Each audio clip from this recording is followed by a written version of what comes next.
안녕하세요 여러분, 셀프빙 TV입니다. 반갑습니다. 환영합니다.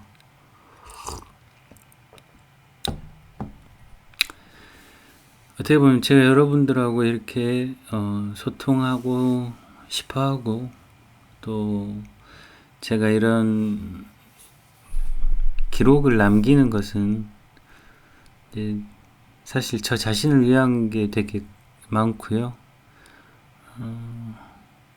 그게 무슨 말이냐면, 셀프 토크 같이 이렇게 같은 이야기를 제가 여러분들하고 같이 하면서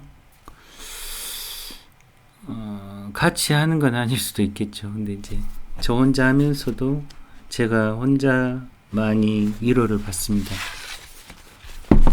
내가 혼자가 아니라는 그런 느낌 되게 많이 받거든요. 그리고 같이 가시는 분들이 되게 있다라고 하는 그런 느낌 많이 받아요. 오늘은 제 포스터에 가장 깊은 받아들임, 지난번에 낭독해드렸던 그 부분에 이어서 같이 읽어드리면서 부분 저의 이야기도 같이 넣어서 오늘 또 하루 잘 보내셨을 것이라고 믿고 예. 지난번 이야기는 사실 중독이라고 하는 것에 대한 그 추구의 기제, 그거는 모두 다 같은 것이다라는 거였고, 충동의 기제의 밑에 그 중독이라고 하는 것은 대부분 다 자신을 잊기 위함이라고 하는 하나의 그 전제, 그런 게 있다라고 말씀을 드렸었죠.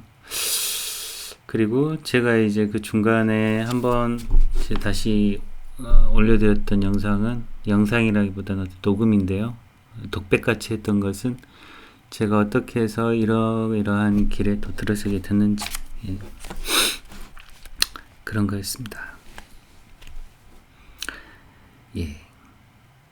그러니까 이전 내용은 중독적인 물질적인 대상에 대한 어떤 추구는 일시적 만족과 다시 한번 그 결핍감을 또 자극한다, 이런 이야기였습니다. 이어서 읽어드리면서 말씀드릴게요. 중독자들은 자신을 바로잡는 일에 대해 자주 이야기합니다. 그들은 무엇을 바로잡으려 하는 걸까요? 이 바로잡는다는 표현을 바꾼다라고 하셔도 됩니다. 나를 바꾸는 일, 그리고 나는 뭘 바꾸려 하는 걸까? 이렇게 이해하셔도 될 것 같아요. 그들은 무의식 중에 내면 깊이 근본적인 분리감을, 불완전함을 바로잡으려고 노력합니다. 그러니까 바꾸려고 노력한다 그 말이죠. 그렇지만 우리가 이 책에서 거듭 보았듯이 아무도, 어떠한 대상도 누구도 이렇게 할 수 있습니다. 분리와 불완전함을 바로잡을 수 없습니다. 즉 바꿀 수 없다는 얘기죠. 외부의 어떤 대상이나 사람도 그럴 수 없습니다. 불완전함을 바로잡는 유일한 방법은 그 불완전함 자체를 철저하게 온전히 껴안는 것입니다. 그리고 그 껴안음이 당신의 본질입니다. 내면 깊은 곳에서 우리가 정말로 갈망하는 것은 자기 자신과의 친밀함입니다. 이게 우리가 정말로 갈망하는 것이 나 자신과의 친밀함이라는 이야기가 뭐냐면, 항상 그 느끼는, 감정하고 생각하고 지금 하는 일하고 좀 다를 때가 많잖아요. 근데 이제 자기 자신은 지금 여기밖에 존재할 수 없음에도 불구하고 생각은 항상 과거와 미래로 왔다 갔다 하다 보니까 그 갭에 따라서 힘들다는 말이죠. 근데 여기서 갈망하는 것은 자기 자신과의 친밀함이라는 것은 지금 여기에 내가 있는 이 상태 빼고 나머지를 원하지 않는 거죠. 물론 우리가 담배 한 갭이나 진통제 또는 맥주 한 병을 집어드는 이유는 나는 불완전함을 느껴. 자, 여기서 나는 불완전함을 느껴라는 것도 나는 분리감을 느껴 혹은 나는 혼란을 느껴 이렇게 생각하셔도 이게 받아들이셔도 됩니다. 그리고 이게 나를 완전하게 해줄 거야. 이 말은 나의 불완전함이나 나의 혼란, 나의 고통, 나의 감정적 불안정감을 좀 완전하게 해줄 거다 혹은 완화해 줄 거다라고 받아들이셔도 돼요. 라고 생각하기 때문은 아닙니다. 우리는 단지 강한 충동과 갈망을 느낄 뿐입니다. 그러니까 이게 심리학에서 말하면 드라이브 상태라고 해요. 드라이브는 뭐냐면 어떤 생각으로 통제가 불가능한 거. 아주 감정적인 거죠. 감정은 통제가 불가능해요. 실제적으로.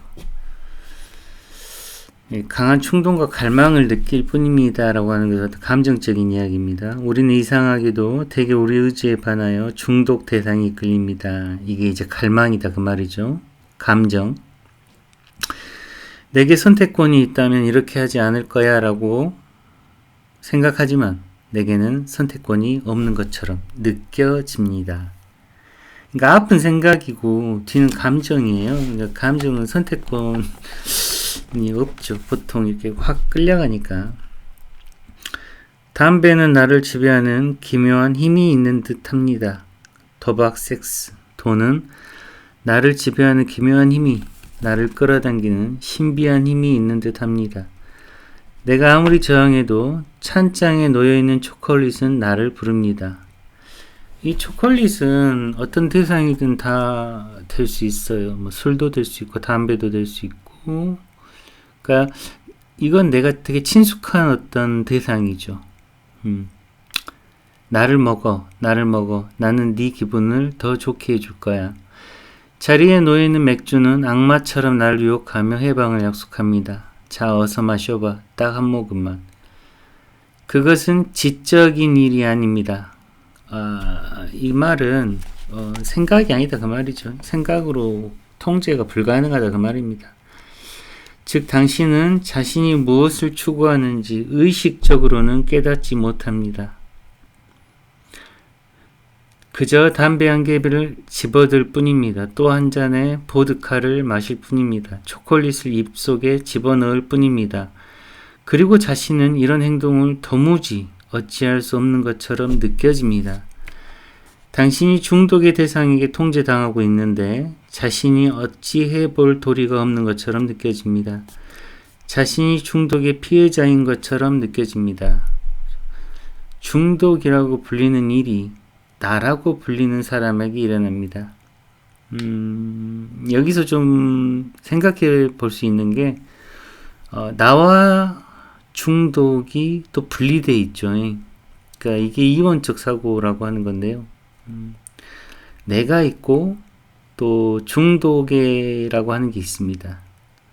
그러면 또 온전한 내가 있고 또 중독에 이끌려 있는 내가 있겠죠. 그러니까 이게 이제 어떻게 보면 혼란이에요. 그래서 이걸 좀 이원적 사고로 아마 표현한 것 같아요. 중독이라고 불리는 일이 나라고 불리는 사람에게 일어납니다. 중독의 대상에게서 방사되는 것처럼 느껴지는 이 힘은 내가 이 책에서 내내 얘기하는 바로 그 힘입니다. 하나의 대상이나 약물, 사람이 어떤 식으로 우리를 완전하게 해줄 것이라고 믿을 때 우리는 그 대상에게 신비한 힘을 투사합니다. 이게 이제 제가 옆에 잠깐 적어 놓은 게 있는데요. 이게 이제 우리는 그 대상에 신비한 힘을 투사한다는 것은 기분의 전환, 친밀함의 회복, 망각을 통한 고통의 해소 이런 식으로 제가 적어놨네요. 그게 이제 신비한 힘을 투사한다 그 말이죠. 거기에서 이걸 얻는다 이렇게 우리는 믿는다는 겁니다. 음식이든 영적 구루든 연인이든 유명 연예인이든 정치 지도자나 종교 지도자든 위스키 한 병이든 담배 한 갭이든 그것은 정말로 당신을 지배하는 힘이 있는 것처럼 느껴질 수 있습니다. 마치 어떤 오라, 어떤 강력한 자기 에너지가 그것에서 방사되는 것처럼, 그것이 스스로 힘을 방사하는 것처럼 보입니다.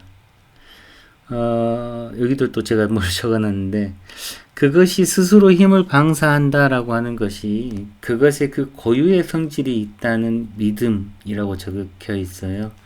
그러니까 우리가 어떤 대상이 갖고 있는 특질이 나에게 해방감이나 뭔가를 준다라고 믿을 때 그 대상한테 그 힘이 주어진다, 이제 그런 얘기거든요.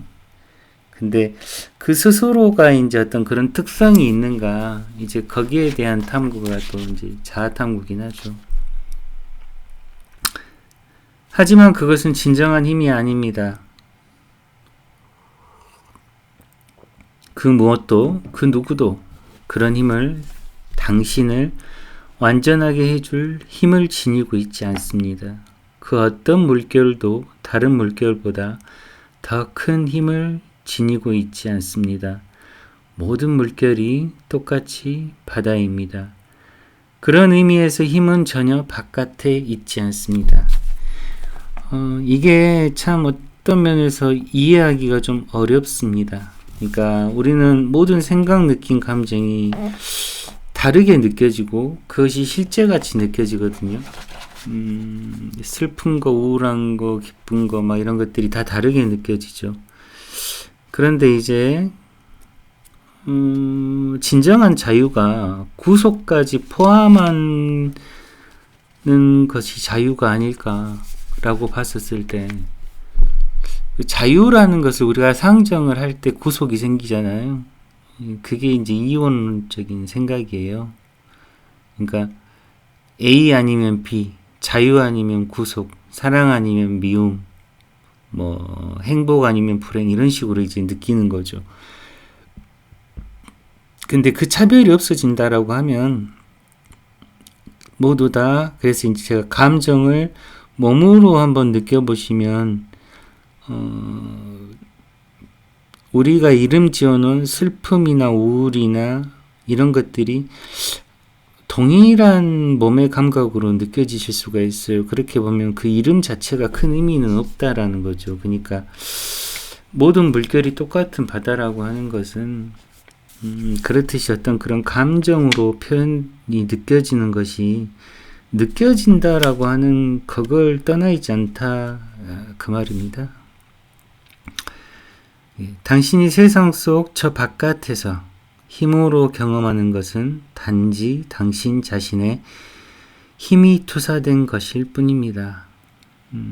이 말은 예를 들어서 이제 여러분이 어떤 하나의 거울이라고 생각을 해보면 그 거울에 비친, 근데 그 거울이 만약에 이제 어떤 자기 거울에 비친 것을 의식할 수 있다라고 하면요, 그 거울이 자기한테 비춰지는, 지나가는 것들이 다 비춰지고 모든 것들이 다 비춰지겠죠. 근데 그 중에 하나를 마치 어떤 나라고 이렇게 생각을 하는 거죠, 거울이.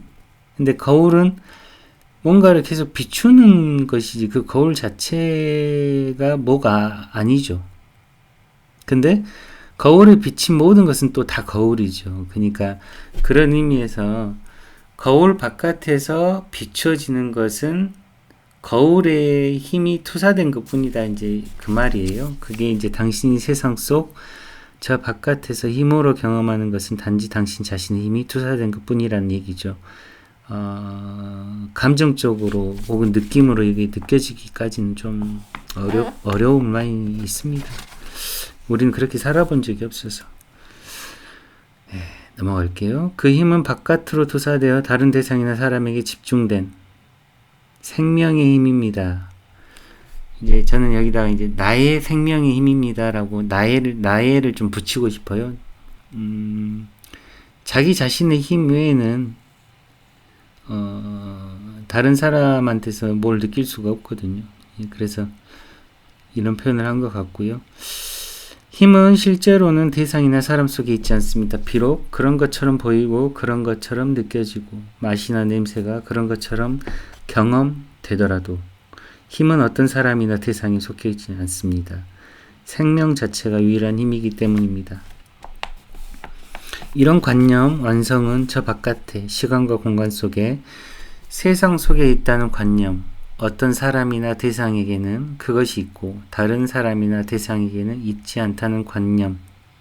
이런 관념은 추구가 계속 이어지게 하는 투사입니다. 내가 있고요. 바깥에 다른 대상에게 뭔가가 있다면 나는 계속해서 다른 대상에게 있는 좋은 특질을 추구하게 되겠죠. 그래서 그런 추구가 계속 이어진다는 이야기입니다. 어떤 미적인 추구, 물질적인 추구, 건강에 대한 추구, 또 명예나 권력에 대한 추구, 마지막으로는 영원한 삶에 대한 추구, 이런 것들이 투사겠죠. 추구자가 계속 살아있으려면 추구의 끝이 자기 바깥에 있다고 늘 믿어야 합니다. 여기서 추구의 끝이라고 하는 것은 대상이, 목적이 있어야 된다고 믿는 거예요. 삶의 의미는 지금이 아니라 내가 뭔가를 다른 걸 할 때 있다고 믿는 것은 추구의 끝이 자기 바깥에 있다고 믿는다, 그 말입니다. 근데 여기서 항상 기억하셔야 될 게, 지금 여기만이 유일하게 존재할 수 있는 어떤 한 존재가 뭔가 계속 추구한다는 것은 지금 여기를 계속 부정하는 것, 그게 이제 혼란이고 가장 고통이라는 얘기예요.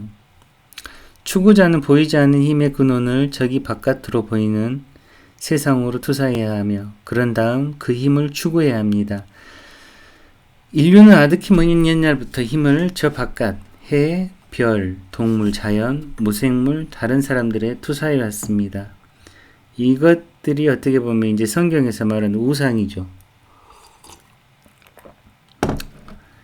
뭔가 의지할 곳을 항상 필요로 해요. 그게 이제 어떻게 보면 자아의 특성입니다.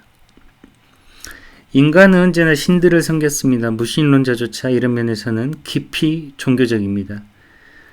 이게 왜 그럴까요? 무신론자는 신이 없다고 믿는 거잖아요. 그 믿음에 의지하는 겁니다. 그러니까 종교적이라고 얘기하는 거예요. 뭔 말인지 아시겠죠? 신념에까지 의지하고 있는 것이 인간이라는 거예요. 해방을 추구하는 사람은 해방의 힘을 어떤 대상에게 투사하고, 마찬가지로 깨달음을 추구하는 사람은 그 깨달음을 어떤 사람에게 투사하며, 사랑을 추구하는 사람은 자신의 갈망을 한 사람에게 집중하면서 그들을 완전하게 해줄 힘이라 여겨지는 것을 그 대상에게 주어버립니다. 그러니까 자기 자신을 자기 자신의 충족감을 느끼게 해주는 것이 다른 대상에게 있다고 믿고 그 대상을 추구하는 것, 이것이 지금 이제 다른 말로 완전하게 해줄 힘이라 여겨지는 것을 대상에게 주어버립니다 라는 거죠. 그러니까 항상 그 대상은 변하니까 결핍감이 항상 남아있을 거 아니에요. 그게 고통인 것이고, 그 결과 당신은 그 대상이 정말로 필요하다고 느낍니다. 자기 자신을 바로잡아야 한다고 느낍니다. 바꿔야 한다고 느낀다, 그 말이에요. 항상 바꿔야 돼요. 그러니까 만족이 없죠.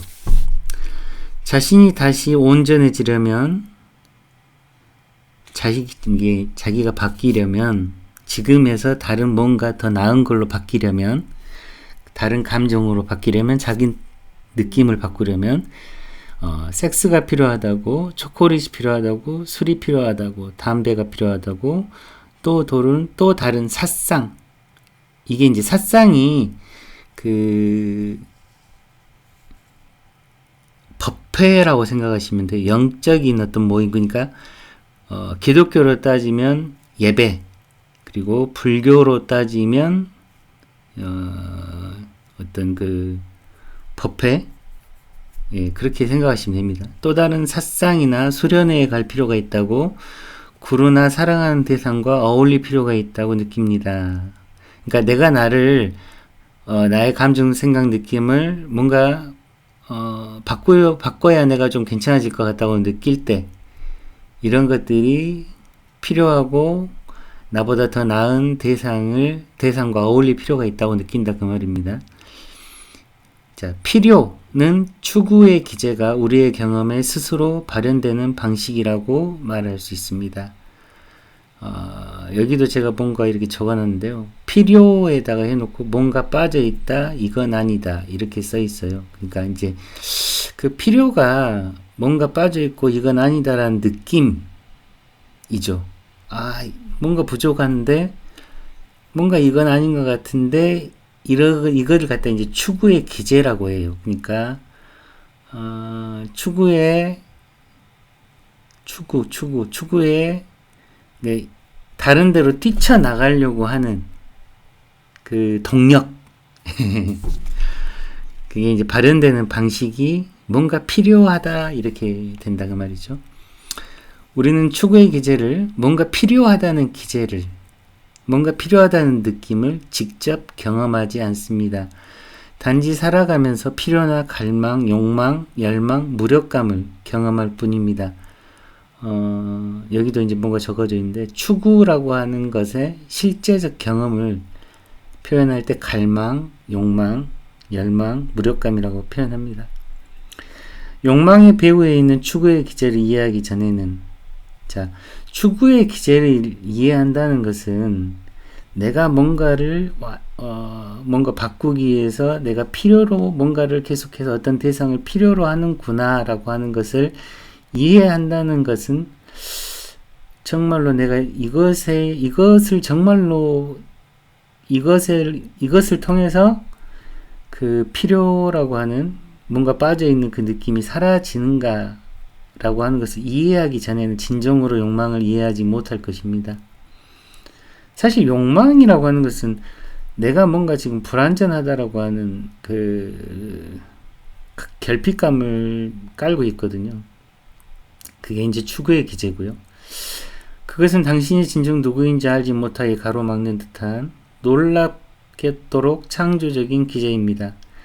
이게 이제 에크하르트 톨레 같은 경우는 에고의 아주 놀랍도록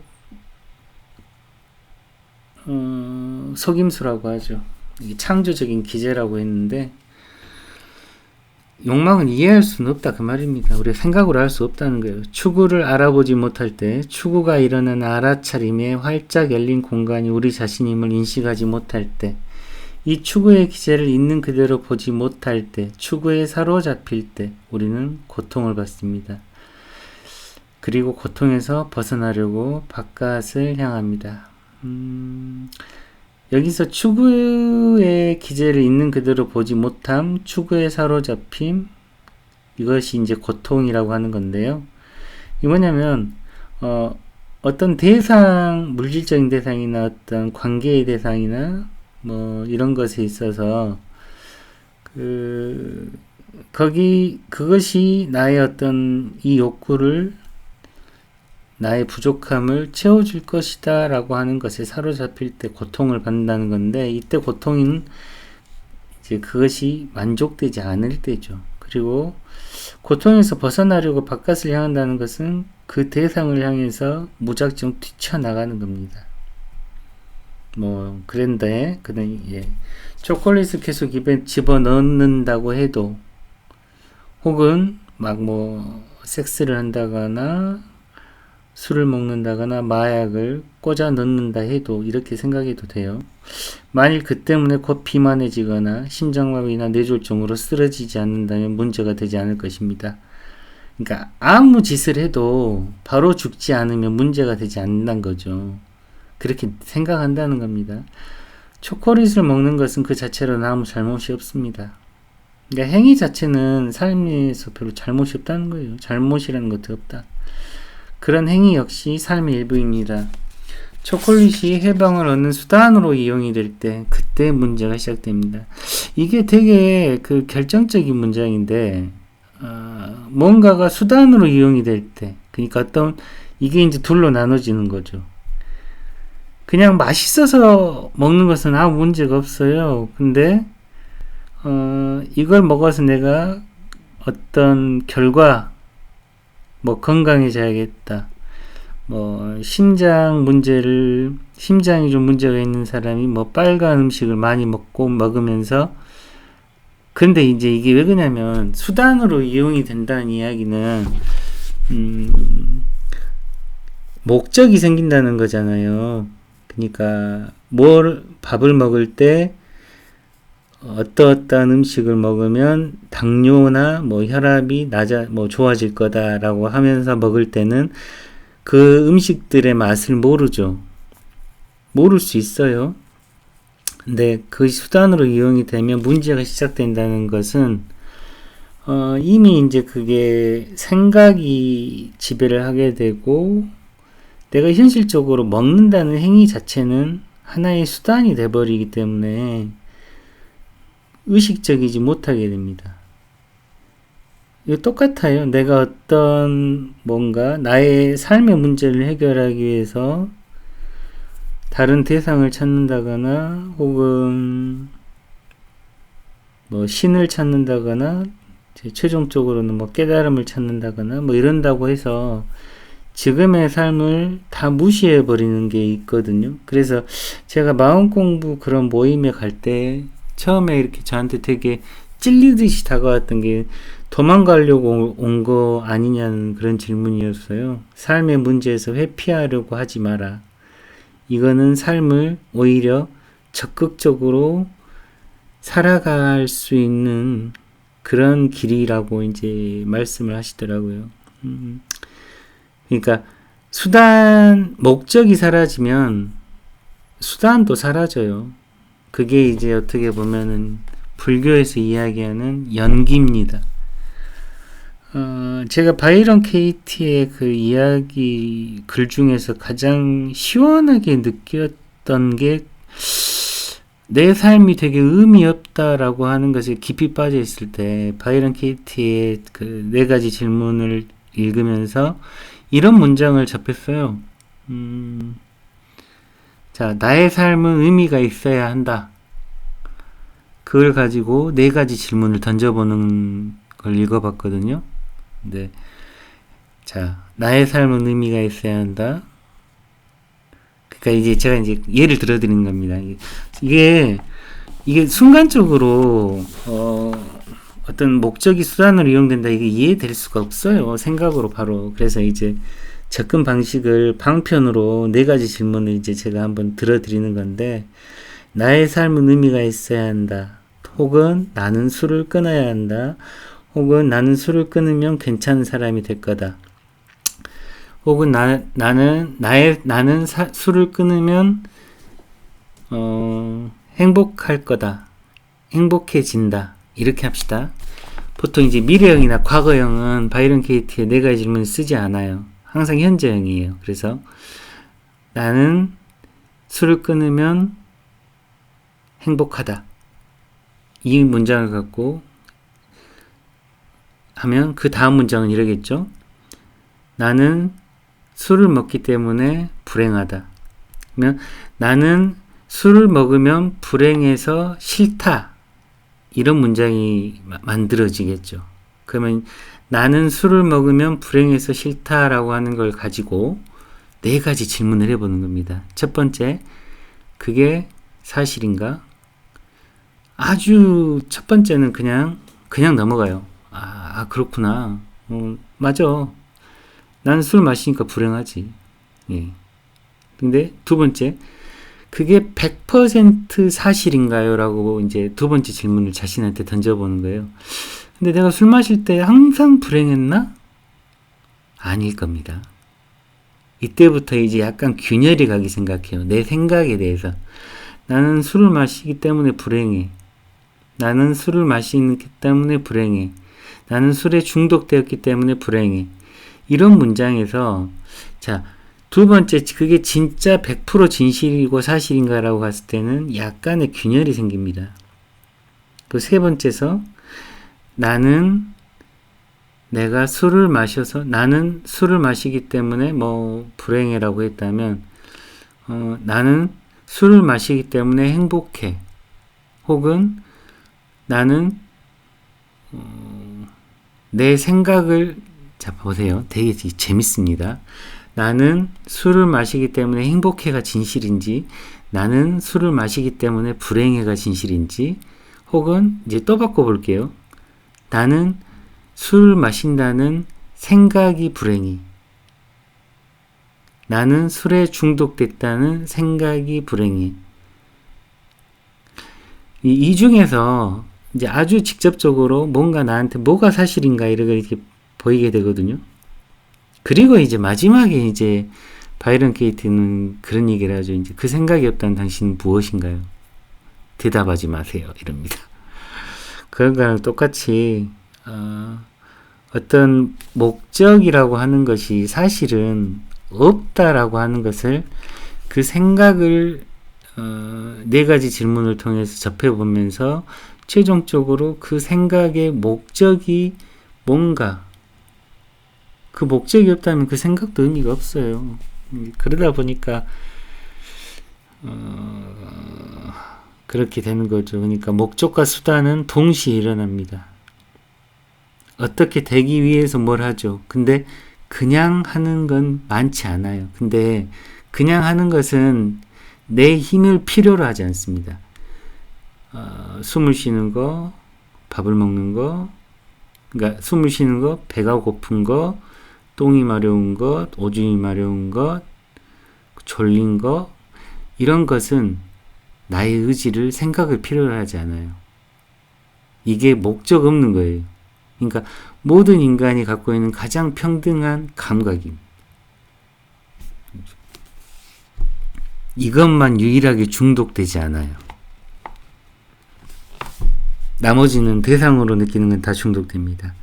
자, 그래서 초콜릿 플러스 추구는 중독. 그러니까 초콜릿과 그 초콜릿을 먹은 후에 어떤 쾌감 같은 것은 중독으로 이어진다는 거죠. 그러니까 쾌감을 얻기 위해 초콜릿이 수단으로 이용이 될 때는 중독이 되는 거예요.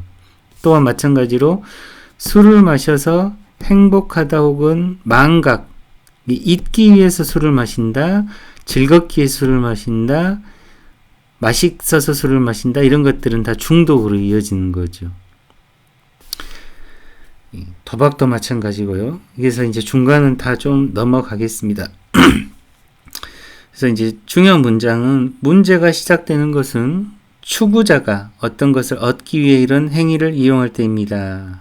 이 말은 그것 자체의 경험이 아닌 그것을 통해 관계의 문제를 해소하려 하거나 나의 생각, 느낀 감정을 바꾸려 하면 이런 것을 통해서 어떤 내가 관계 문제를 해소하거나 생각, 느낀 감정을 바꾸기 위해서 이런 행위를 하는 것이 이제 문제의 시작이라는 거죠. 그러니까 목적이 생기면 문제가 생기는 거예요.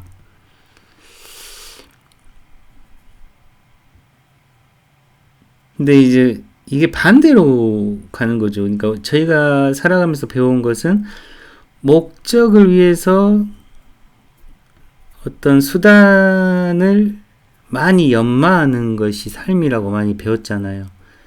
그래서 열심히 살아서 성공하고, 열심히 일해서 돈 벌고, 열심히 운동해서 건강해지고, 열심히 사랑해서 예쁨 받고, 사랑받고, 다 조건적인 거였죠.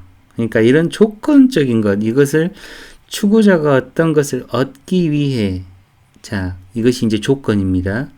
이런 행위를 이용할 때 되게 문제가 생긴다 그 말입니다.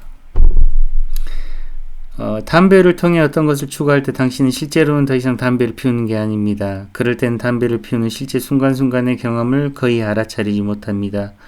그 경험과 함께 실제로 현존하지 않습니다. 너무 많은 것을 기대하고 있기 때문입니다. 당신은 실제로는 담배를 피우는 게 아니라 전체를 피우려 합니다. 실제로는 담배를 피우는 게 아니라 어딘가에 도달하기 위해 담배를 이용합니다. 당신은 이제 자신이 앞에 있는 것을 보지 못합니다. 정말로 보진 않습니다. 당신은 미래의 어느 순간을 추구합니다. 지금 이 순간은 어떤 목적을 위한 수단이 되었습니다. 당신은 여기에서 저기로 옮겨가려 노력합니다. 가엾은 담배를 이용해서.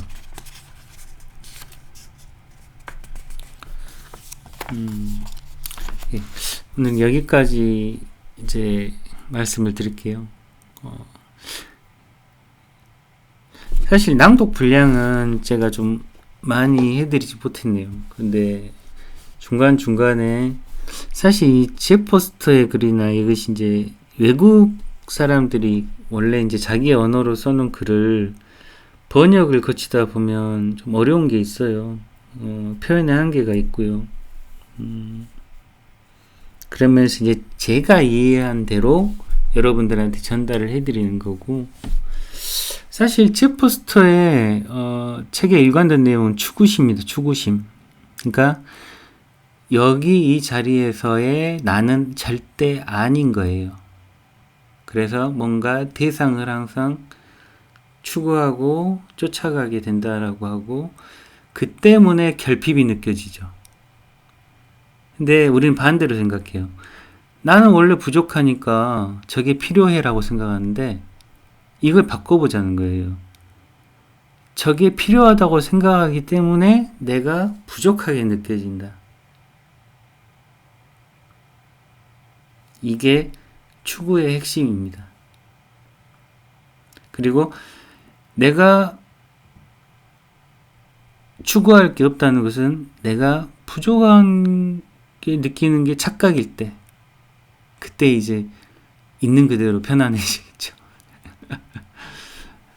아이고, 저는 하여튼 제가 이렇게 하면서 제가 오히려 도움을 많이 받습니다.